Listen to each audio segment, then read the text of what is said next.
Welcome to something to talk about. Yeah, really loud. Welcome to something to talk about. Hi, welcome to Frey Week 2. Did Frey Week half a year ago. It's been half a year. We're doing Frey Week again. 4 Freys, count them 1, 2, 3, 4. 4 Freys, Frey Week. I dressed up. I'm ready. You guys ready? Because we're starting with Cleos frackin' Frey. Yeah, that's right. Cousin Cleos. You guys know, you already clicked it. You probably already know who all the other Freys I do. I tell people about my schedule. All right. So what's going on here? I filmed these in one big long take. I do not edit. You guys know all this. Read this. Oh, why am I reading it out loud? You guys know. All right. You guys ready? Because we got a big week ahead of us, and it all starts with Cleos Frey. Cousin Cleos. Cleos Frey is a knight of House Frey and the eldest son of Aemon Frey. Write all this down. And Jenna Lannister, which makes him a nephew of Tywin Lannister and a cousin of Jaime, Cersei, and Tyrion. He is married to Jane Darry and has two young sons, Tywin and Willem. There we go. Good old Tywin Frey. His personal coat of arms is quartered with the Twin Towers of House Frey and the Golden Lion of House Lannister, proudly boasting that he is part Lannister. I'm really a Lannister. No, you're not, Frey.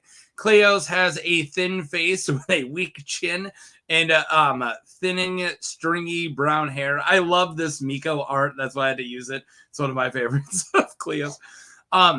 He is cowardly and not particularly bright. His surcoat has his personal arms on it, and he wields a sword and a knife. According to Catelyn, he is more of a Frey than a Lannister.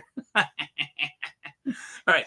My next one is the slide for the houses, and I have to read this one 4 times. So, you guys ready? All right. House Frey. I kind of shortened it. House Frey of the Crossing is a noble house of the Riverlands. Their main seat is the Twins.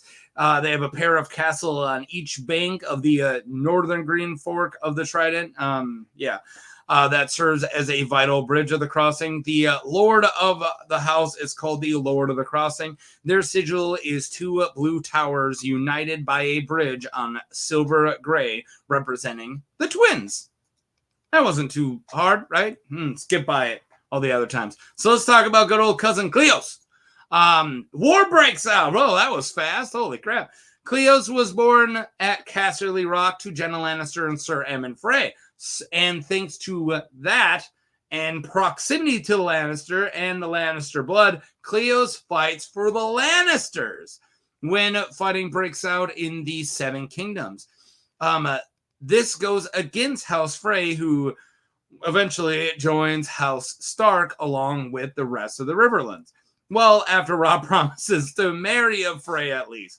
Cleos is at the siege of Riverrun when Robb pulls some tricky stuff at the Battle of the Whispering Wood, and he is captured along with Jaime Lannister at the Battle of the Whispering Wood. So yeah, he's just hanging out, siege in Riverrun. It's going to happen a few more times during the books, right? This is the first siege. This is Siege Volume 1. And some Blackfish stuff happens, and next thing you know, bunch of Northmen around, and yeah, Battle in Whispering Wood. So he gets captured then. So what happens? Well, I'll tell you. He's a peace offering. Due to being half Lannister and half Frey, oh my god. Robb Stark plans to send Cleos to Riverrun, from Riverrun to King's Landing with his peace offering. He's like, since you're like half my side and half Lannister, just be my peace guy. Well, talking with Robb, the captive is alarmed when Greywind, Robb's direwolf, he's alarmed by the wolf. It's weird. A lot of Freys get alarmed by Greywind. It's almost like Greywind could smell treachery, or he's into chasing weasels. One of those.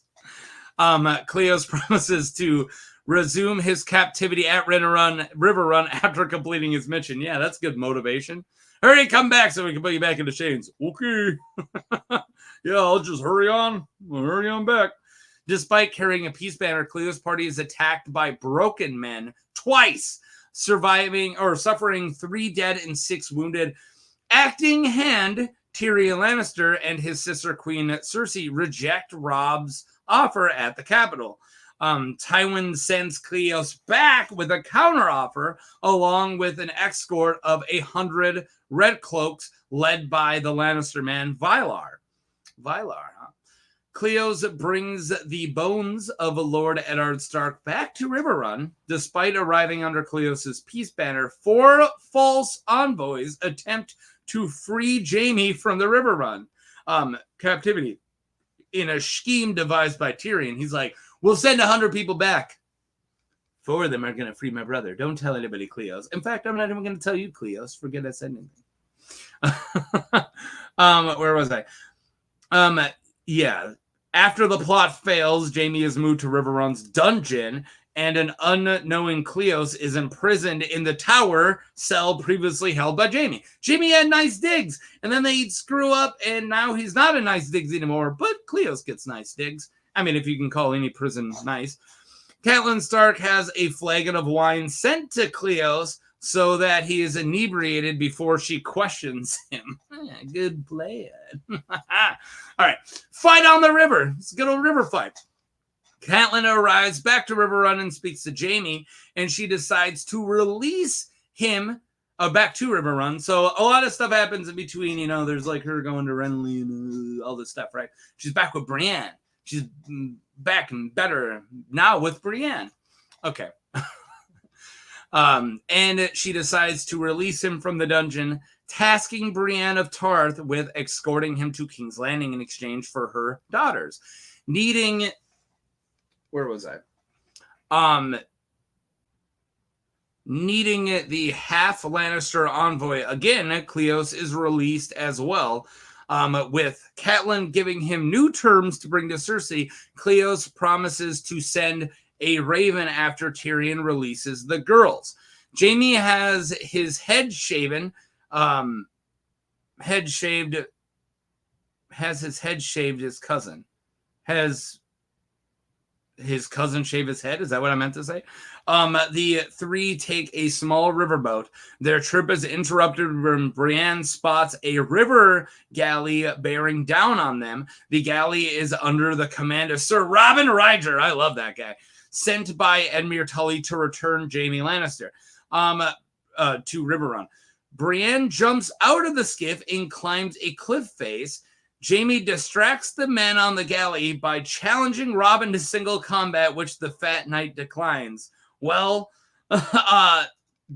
Like, if you were Ryan, what was his name? I just said I love him. Robin Ryger. If you're Robin Ryger, you're like, hey, stop that boat. And he's like, I challenge you to single combat. He's like, yeah, I'm not doing that, Jaime. I'm Robin Ryger. I'm not fighting you. He's like, no, we're just going to grab you without all that. All right. Well, Brienne dislodges a large boulder, which crashes down on the galley. That's pretty good thinking. Sinking it.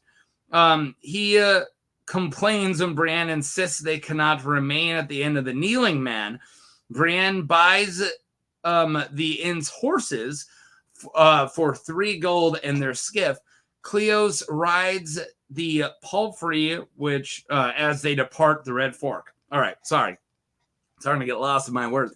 So they escape. She's got Jaime Lannister, Brienne of Tarth, Cleos is with, and they go down the river, stop Robin Ryger and then he's like, hey, could we go to the Inn of the Kneeling Man? Is that where like a Stark kneeled to the dragons once? And she's like, yeah, I don't need history. We're just gonna get some horses to leave. He's like, ooh.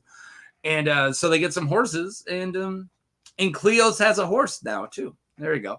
Death in the woods. Oh, Brienne, Cleos, and Jaime are still traveling to King's Landing. They visit Maidenpool, but finding the town deserted, they continue to Duskendale. Suddenly, they are attacked by archers. Jaime and Brienne charge at them, and the archers run away into the forest. They go back and they find Cleos is dead. Oh, crap. He was hit by the arrows. His horse threw him off, but his feet were stuck in the stirrups, and he's just being dragged around with his head bouncing against the ground. Brutal, yeah, brutal. Jaime uses Cleos' sword to fight Brienne before the two are captured by brave companions. Frustrated by Brienne's stubbornness, while riding from Harrenhal to King's Landing, Jaime finds himself unexpectedly missing Cleos. Aww. Later on, during the siege at Riverrun, Jaime speaks of Cleos' death with his parents. They're like, hey, were you there? And he lies. Jenna Lannister and Sir Emmon Frey. Jaime lies by claiming that Cleos was buried by a stream after a scattering of arrows. Ooh, he's got a nice little grave. No, he's not. No, he didn't. He didn't even care. So that's it. Cleos is dead. Wow. That didn't last very long. All right. So let's talk about if I got any theories or symbolism for him. Nope, not too much. Oh, man. Cleos isn't the center of any theories.